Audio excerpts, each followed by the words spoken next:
Every combat patrol, huh? That would give me more armies.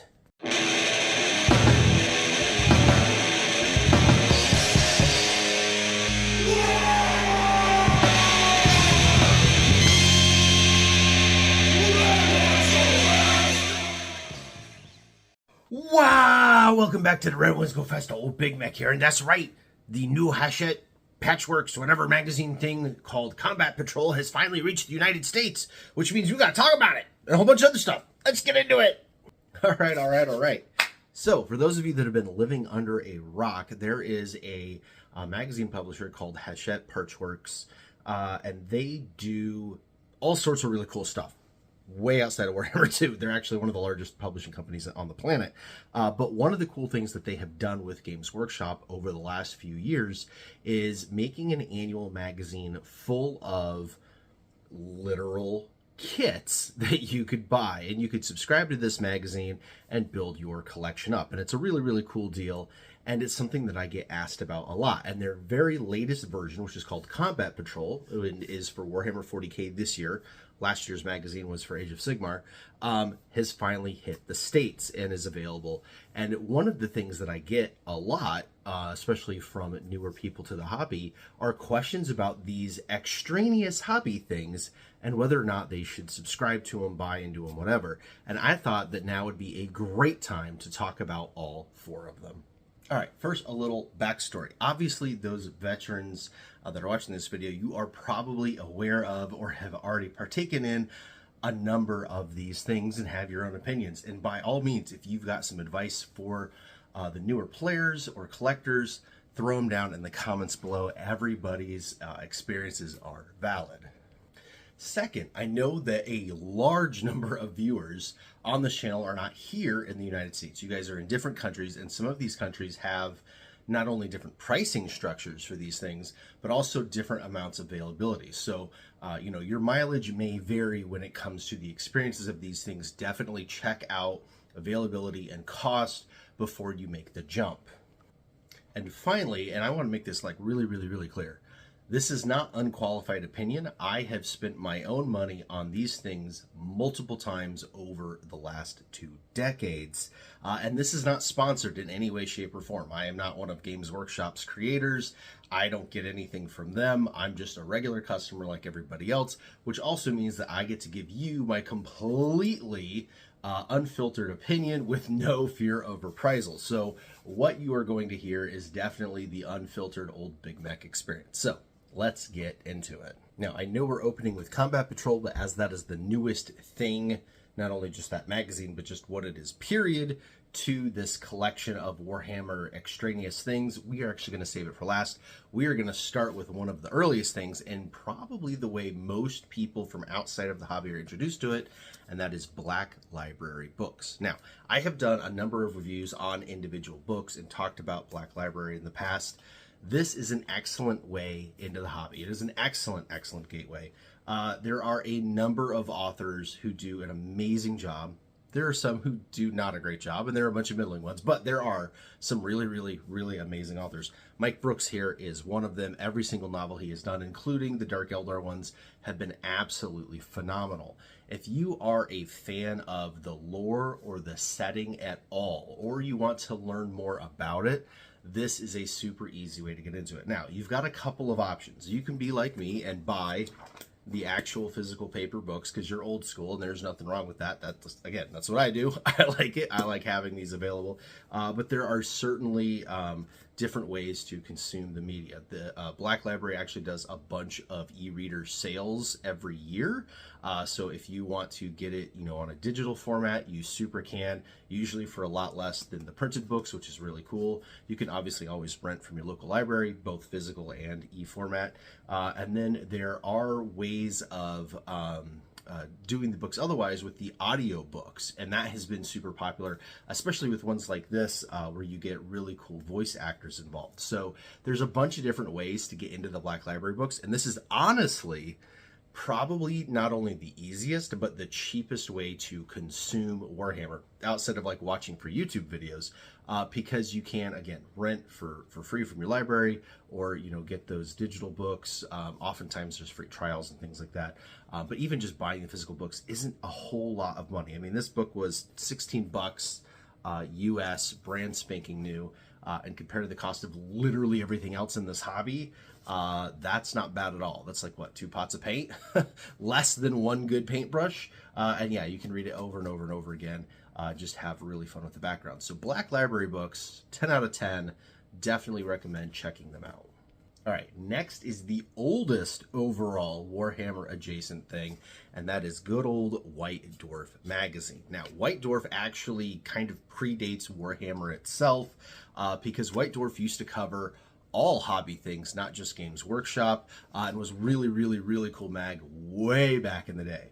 Even once it became a full-on Games Workshop advertising vehicle magazine, it was still really cool because there was a lot of stuff in here about scratch building, trash hammer, homebrewing rules, things like that. It was very hobbyist focused and not very corporate. Now, nowadays that's a little different. It's a lot more corporate. It has gotten better in the last few years than it has been, but you know, the glory days have gone long past. Fun fact for you, by the way, old Big Mek is printed in this one. So yeah, if you have issue 248 from September of, we don't want to talk about how old that is, but yeah, issue 248 has old Big Mek in it. But yeah, White Dwarf can be a lot of fun. Do I recommend that you subscribe to it? I'm going to go with a great big fat it depends on that one. Now, for those of you that don't know, I have 4 grots, 3 of whom are super duper big into Warhammer. We have bought a number of White Dwarf like single issues off of the newsstand that had things on the cover or inside that they were really interested in. And I've talked to them a number of times about like ordering a subscription, thinking that like they would like to have something new every month to read. And it's just been kind of ho-hum. And it's not necessarily that it's a physical magazine thing and they're like digital kids. It's not that. They all love reading books. They love reading other magazines. I think it's more of, it's a little corporate, and it's a little, I don't know. It's kind of all over the place, right? You open it up and it's going to have a section on 40K and a section on Age of Sigmar and a section on Horus Heresy and a section on Warcry and Underworlds and Adeptus Titanicus. And you never know, like, issue to issue what you're going to get and if it's going to hold your interest. So if you are only here for 40K and you're only here for Orcs, 9 out of 10 issues isn't going to have anything for you because they're focusing on all the other game systems, and even if they are on 40K, it might not necessarily, you know, be something that piques your interest. So I would say White Dwarf is one of those things that's great to support your friendly local game store with. Basically, every single independent game shop that carries Games Workshop stuff has to carry White Dwarf. And so because of that, they are, you know, always on the shelf. But they're not that expensive. I mean, they're expensive, but compared to other Games Workshop stuff, it's not too bad. And I mean, well, this classic issue was $4.99 US. This issue $4.79. Looks like it was 11 bucks US. So, you know, again, not great, but not terrible. I think they might even be up to like around 15 bucks now. Sometimes they're a different price if it's like a big anniversary issue, something thick, or like they have a mini in it or something like that. But this is a great thing to, you can look at the cover, see what is inside that particular issue. Like this one had Crusade rules that looked pretty cool, and a campaign system for Age of Sigmar. But yeah, on the back, I usually show you what's going on. But yeah, it's a great thing to, if you're in your friendly local game store, your independent retailer, you want to kind of give them a couple bucks, but you don't have the money to do like a kit or something like that at that point in time. If there's a White Dwarf that interests you, I would definitely recommend picking it up. Oftentimes, those friendly local game stores have older issues too, because they don't always sell out. And they'll often offer those issues on a discount. So this is like another way to like kind of help them out and move that inventory, and throw a couple of bucks at your local independent retailer and just get something fun to flip through. But as far as subscribing to it, unless you are like a super fan of every single game system, I wouldn't necessarily recommend it. All right, moving on to probably the most controversial Warhammer adjacent thing, and that is good old-fashioned Warhammer Plus, which is Warhammer TV like bundle thing happening, and I've got a lot of opinions on this one. All right, first of all, the whole ecosystem of having free-ish rules and then locking people into specific rules that are in the codexes, but then you have to pay for a subscription to the app and all it. I don't like any of that, okay? I know that that is a part of this whole package, but I don't like it. I just want to make sure I get that out there. What Warhammer Plus is supposed to be was to support Warhammer TV and all of their animations.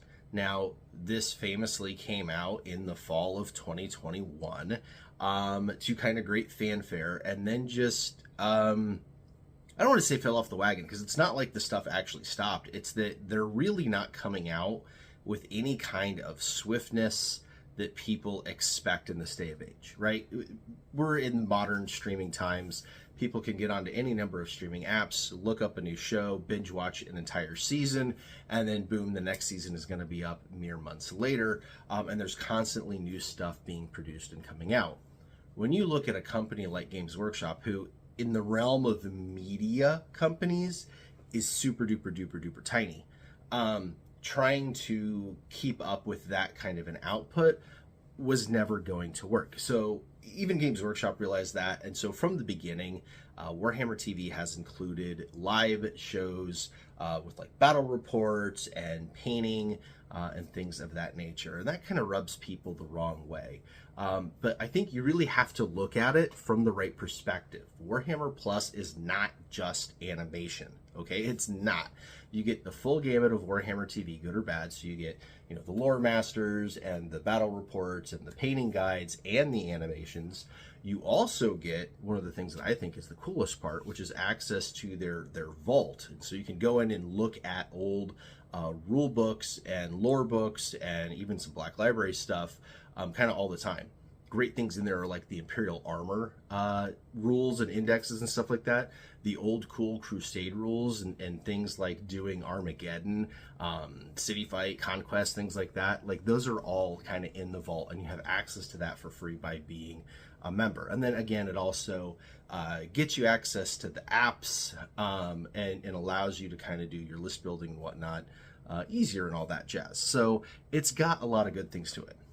There is something that makes it absolutely worth it, though, and I've talked about this before, but it's definitely worth mentioning again, and that's the minis. You see, ever since Warhammer Plus came out, they have included exclusive minis every single year, and how it works is you have to be signed up for the whole year, and at the end of the year you get your mini. And what they have always done is release two, a Warhammer 40,000 mini and a Age of Sigmar mini. And what you've been able to do is get one for free, but you can also purchase the other one. I don't want to say at a reduced cost, but it's cheaper than like their normal commemorative minis go for. And so you can get both every single year. And I have to say, they've been some of the coolest minis that Games Workshop has ever done. Umbral 6 for the Astra Militarum, the first year. That's the Vindicare sniper that is up in the head of the statue. One of the coolest ones absolutely ever. Last year when they redid the Chaos Terminator from the epic White Dwarf cover from who knows how many decades ago, but you guys know what I'm talking about. Absolutely insanely epic. These are this year's minis. So there's this Inquisitor that comes with a null psychic guy and a little servo school, which is really, really rad. This is one of the coolest Inquisitor models they do. So I was super excited to pick that up and keep it.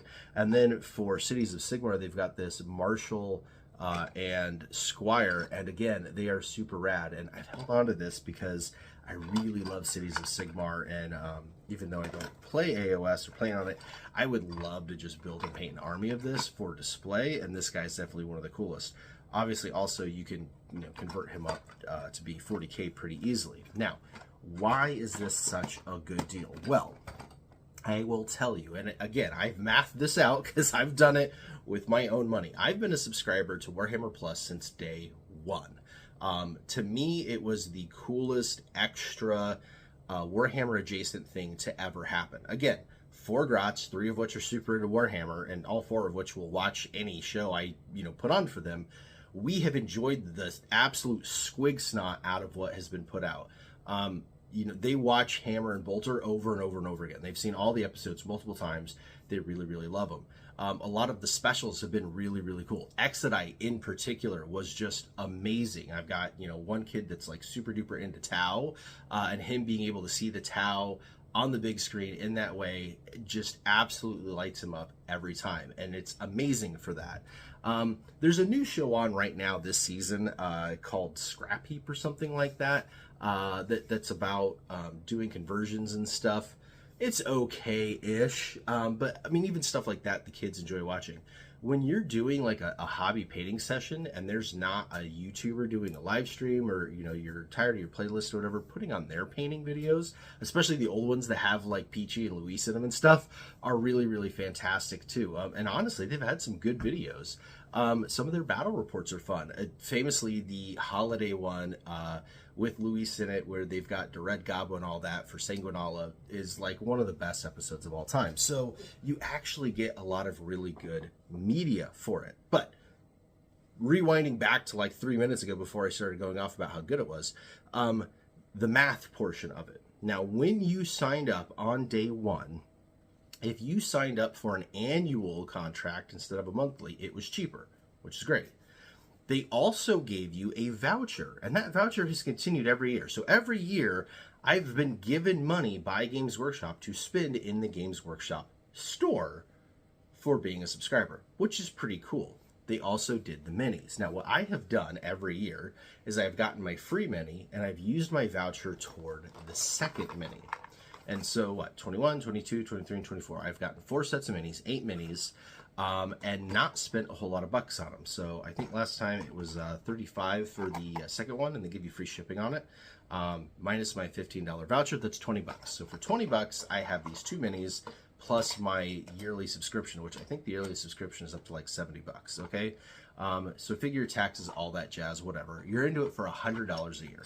For $100 a year, I get all of the access to all of the books and stuff that we talked about. I get all of the access to all of the media, which at this point in time, 4 years in, there's a lot. If you haven't seen any of it, signing up, like even for a 1 month, you are going to spend all month trying to watch even just all the animations, which is great. But then I've also gotten the 8 minis. And what I've done is I've sold a number of them. Last year, I think I sold both of them. The year before that, I sold one of them. So yeah, I think I've kept 5 and I've sold 3. But those 3, I've been able to sell for more than the $100. These things usually go for like $60, $65 online. Some of them way more than that. Umbral 6, for example, goes for insano money.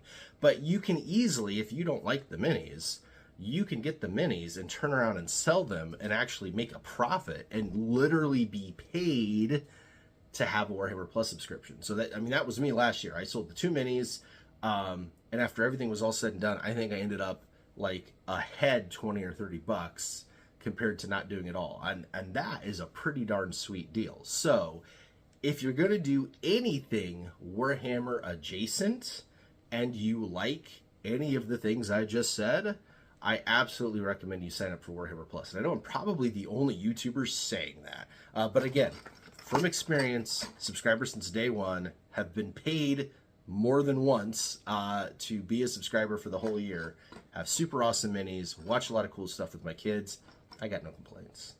All right, and finally that brings us to what we started with, which is Combat Patrol. Now, I tried to find a copy of one of the issues of Imperium we had, which is the one from 2 years ago, because we bought a ton of issues of that. My grots seem to have taken all of the issues and swirled them away somewhere that I cannot find. So yeah, apologies for that one. But yeah, trust me, we did buy a number of issues of Imperium, and they looked a lot like this because they had Space Marines and Necrons as the main focus of almost all of them. Now, how this works is really, really simple. you get a subscription to the magazine. They send you a box of the magazines every month, and they are all for the hobby. So you'll get they're usually in 4-issue packs, and each issue will have something different. And you can get online and actually look up what is in every issue. It's not a surprise. You can easily find, even Hachette tells you what's in each and every single issue and box. But it's usually like you'll get an issue with a couple of figures, an issue with a couple of paints, another issue with a couple of figures, and then maybe something with an accessory like paintbrushes or whatever. And it just kind of continues along that path. Now, again, 2 years ago, they did Imperium, and that was the first one that they brought to the U.S., and Imperium was a massive success. Some of the issues were so much cheaper than the models that were included. You were getting a complete squad or a complete kit for way, way, way less than retail, even if you paid full cover price for the Imperium issue. And you can often find the Imperium issues at a discount at places like Barnes & Noble and whatnot. And so that's where we were buying these. We were getting a ton of them to build up armies. So we bought a bunch of the Space Marine ones for my Grot with the Space Marines. We'd actually bought a bunch of the Necron ones for 2 of the Grots who did their hands at Necron armies. Neither ended up sticking with it, and those armies have since been sold. But it was a great cheap way to like, hey, my kid was really interested in building and painting that particular army. I could go buy this issue for like $8, I think, was like issue 2, and give them some Necron warriors or the guys with the big double arm blade things. They were really, really cool. And they were able to, play around with it and read these books and enjoy it. And that was a whole lot of fun. Now, there was an option to do a premium version on top of the regular Imperium magazine. So you could sign up for Imperium, or you could do that plus the extra. And if you did the plus the extra, every so many boxes, they would send you an extra box, and it would have like an entire extra army in it. There was like an Orc army and a Chaos army, and I want to say like maybe Adeptus Mechanicus and something else. But anyways, and they were a good deal. Like honestly, even if you paid full retail for the absolutely everything, it was a darn good deal. The problem being, most people that are into the hobby have an entire workbench full of paints and glue and clippers and brushes, and a lot of those hobby tools from Games Workshop aren't the greatest quality, and nobody needs their 8th pot of Retributor Gold armor, right? So it just, unless you were brand spanking new to the hobby, it didn't make a whole lot of sense. Even for me, with all the Grots being into it, it didn't make sense to actually subscribe to it, because there would be so many issues that we would get that really didn't have anything for us. So we had resorted to buying them on the newsstand, and they were great fun to buy on the newsstand. Now, last year they did the Age of Sigmar version. I want to say it was called Conquest, but I might be wrong. But it was the same thing as Imperium, just all with Age of Sigmar minis, and they did Stormcast Eternals and the stupid swamp orcs that nobody likes, and that one did not do anywhere near as well for very obvious reasons. We've talked about this, I don't know, 100 times on videos. The Dominion box was way overproduced. It got down super cheap. It was below $100 for a long time, because nobody liked the bad guy contingent in the box. They just weren't very aesthetic or good looking. They weren't very Warhammery. And they just kind of floundered, plus again being just overproduced, period. So Games Workshop taking all those same kits and then sticking them in magazines to send to people didn't really work out all that great either. So that one kind of flopped. And also just in general, even if it was absolutely amazing, Age of Sigmar does not have the reach Warhammer 40k does. It just doesn't. So even if it was like an absolutely amazing deal and bang for the buck and all that, it was never going to do as well as Imperium. Thankfully, however, that has not deterred them, and now this year in 2025 we're getting Combat Patrol. Now again, for those of you in the rest of the world, I know this is like super old news. You guys have had Combat Patrol for I think up to 6 months now, depending on what country you're in. But again, brand new to the US, like they literally just opened it like last week.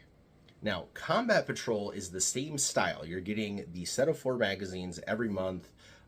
And there's going to be, multiple ones that have model kits in them. You're going to get paints, you're going to get brushes and tools and all that kind of stuff.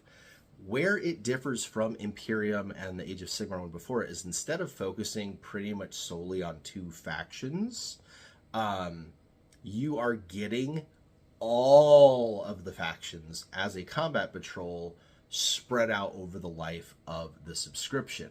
Now, that is a really, really good deal on multiple levels. First of all, combat patrols are already cheaper than the kits that are inside them, right? That's kind of the whole point. They are gateways into the game. The subscription model is even cheaper than the retail on the combat patrols. So you are going to get the combat patrols for even less than if you were to just go buy them off the shelf. Where this gets interesting is most of the combat patrols included in Combat Patrol magazine are the older combat patrols. Now, I think the Space Marine one and the Tyranid one are the new ones, which sucks because they're like two of the worst ones. But a lot of the other ones are the older versions, not the newer ones. That is really important because the newer ones have been getting more expensive and having less content in them. They've been downgrading the combat patrols to have less units in them, less large units, way less vehicles. And so they've been becoming a worse and worse deal. So being able to get the old ones, the better ones, at a deal is amazing. So if you've missed out on those, because also a lot of those have sold out, you can't get them at all anymore. So being able to get those in the new Combat Patrol magazine at retail or less is an amazing deal. Now, again, this is all going to depend on your circumstances. Are you somebody that's brand new to the hobby? Maybe you don't know what army you're into yet. You just like building and painting minis. By all means, sign up for it. This is going to be great because it's going to give you a look at literally every single faction in Warhammer 40K. And that's going to make it super awesome for you to be like, wow, I really like these guys. These are cool. This might be my army. Or go, hey, you know what? These aren't my thing. But then you'll be able to go and sell that combat patrol and make a little money back off of it. Like, they're really going to be good investments in that way. Or if you're someone like me, that you've got a couple of kids that are super into it, and they all have different armies. I mean, we've got a Space Marine army, and a Death Guard army, and a Tau army, and I don't even know what else is around here. I mean, Orcs, obviously, and then, you know, Astra Militarum. There's all sorts of stuff, and I got one that is, like, super interested in doing Sisters of Battle, right? So, like, being able to get all the different armies in and actually let the kids, like, look at it and hold it and build it and think about it, can help guide them to what armies really call to them. So yeah, to me, Combat Patrol is the much, much, much, much better idea of this magazine, because the other two, unless you were heavily invested in both armies, weren't a great deal to subscribe to. And even if you were heavily invested in one, it made way more sense to pick up the individual issues of the one army than pay for the whole subscription. So when it comes to Combat Patrol magazine, just where are you at in the hobby? Are you brand new to it and you don't really know what you want yet, and you're interested in all the armies? By all means, pick it up. Are you like sharing with friends, right? You have a gaming group or a bunch of buddies or some kids, and you guys can split it up and things like that, then absolutely go for it. If you are a by yourself hobbyist and you've got kind of one army that's your thing and you're not really interested in all the other ones, obviously it's not for you to subscribe. But going and picking up the issues that are your army, especially if you don't have the older Combat Patrol, or maybe you missed out, right? You're new to the hobby, you got the new Blood Angel Combat Patrol, but you never got the old one, right? Or the Tau one or something like that, or even the Eldar one now. It would be a great option to go and do. So yeah, when it comes to the Combat Patrol magazine, I definitely, you know, it depends on your circumstances, but if it works for your circumstances, you should definitely pick it up. So yeah, that's been Old Big Mek's look at the big 4 different Warhammer adjacent things you can do for the hobby. And again, I've been in this hobby for more than 2 decades. I have done all of these things. I have a huge Black Library book collection. I've bought White Dwarf a bunch of times. I've been a subscriber more than once. I've been printed in it. I've been on Warhammer Plus since day one. I'm a big proponent of that one. I think that one is a great value. And again, I have bought the Imperium magazines off the shelves a number of times. And I will definitely be buying the Combat Patrol. If I had the teef to subscribe to Combat Patrol, I would, just because I think it would make great content for the channel. But again, also with the kids being so into Warhammer and different armies, would be a lot of fun for them to actually, like, you know, look at all of them in person. So again, I think it's going to be a pretty fantastic deal. So yeah, those are the different ways you can be in the hobby without literally like just buying Warhammer kits, and you know, again, hobby adjacent things. So yeah. All right, that's going to do it for this episode. Thank you so much for hanging out with me for this chat all the way through. If you like what you saw, definitely make sure you hit subscribe. Check out old Big Mek's other videos. One of the great things that we are doing right now, if you're watching this when it first came out in February 2025, is I am giving away my orc army. Not all of it, but a substantial portion of it. And that is, you get entries into that by being a supporter, either through a YouTube membership or a paid patron. Which, by the way, if you are either of those things, you should go look at your exclusives right now, because live at this moment are videos for each of you asking for your feedback, and they are different. So if you want to see both, subscribe to both, and then you can go do that. But yeah, it is a way for you to give your feedback to old Big Mek so that we can help mold this channel into what you want to see, which is really, really fun. So yeah, that's going to do it for this one. Until next time. Walk on!